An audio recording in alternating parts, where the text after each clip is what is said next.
Ассалаумағалейкум, құрметті көрермендер. Міне бұқаларымыздың жағдайы.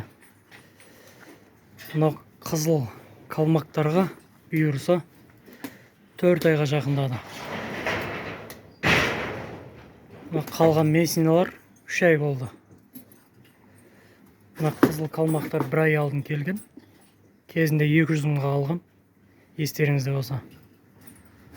Қалай өзгеріс? Жақсы ма? Мына месниларымыз. Вентиляторды қосып қойдық. Бүгін шамада 40 градус ыстық болды. Оңтүстікте, Сарыағаш ауданында. Күн қайнап жатыр.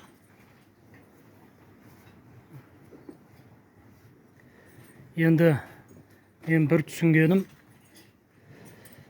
мынандай майда кішірек малдарды алғаннан гөрі кішкене жасы үлкен малдарды алған дұрыс екен. Себебі жасы үлкен малдарымыз тез дайын болады 4 айда, ал кішіректері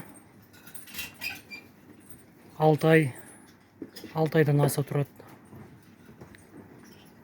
Енді қорамыз толып тұрсын деп осылай шамамыз келгенше ақшасына қарай аламыз майдаларын. Негізі жасы үлкен 7-8 алсаң да қораны толтырмай жасы үлкенін алу керек екен. Кішкене қымбаттау болса да. Қазір малдың да бағасы көтеріліп кетті. Қанша дегеннен пародаға жетпейді екен. Парада есть, парада. Оңалулары жақсы парадалардың.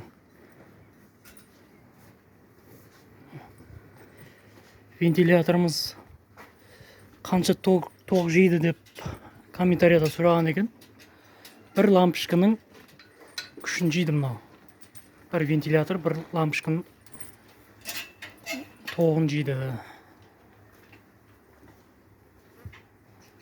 Қазір кешкі сағат 5:30, шөптерін жеп болды.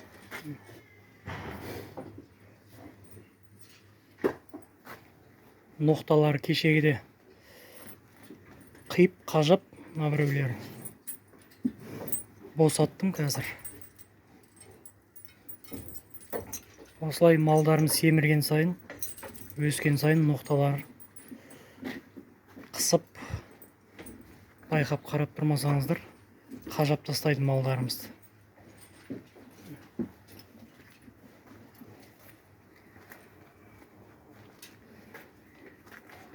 Осы малдарымыздың күйі. Қалай өзгеріс байқала ма? Бұқам жақсы өзгермей жатыр. Кешегіде альбем бердім, ивермек салдым, витаминдер салдым. Енді көреміз, бұйырса.